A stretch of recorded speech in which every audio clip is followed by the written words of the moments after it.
نبی پاک صلی اللہ علیہ وسلم نے فرمایا کہ موت کے وقت 360 جوڑوں میں سے جان نکلتی ہے.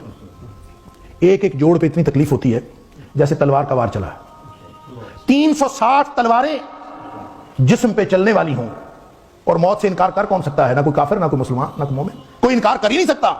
تو اگر 360 تلواریں جسم پر چلنے والی ہیں تو برداشت کر لیں گے.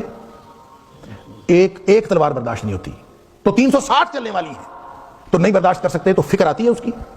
اگر فکر آتی ہے اور اللہ سے دعائیں کرتا ہے، اللہ موت میرے سر پہ کھڑی ہے، 360 تلواریں میرے جسم پر چلنے والی ہیں، اللہ میں افورڈ نہیں کر سکتا، تو کوئی ایسا طریقہ بنا کہ مجھے موت کی تکلیف سے نجات دے دے.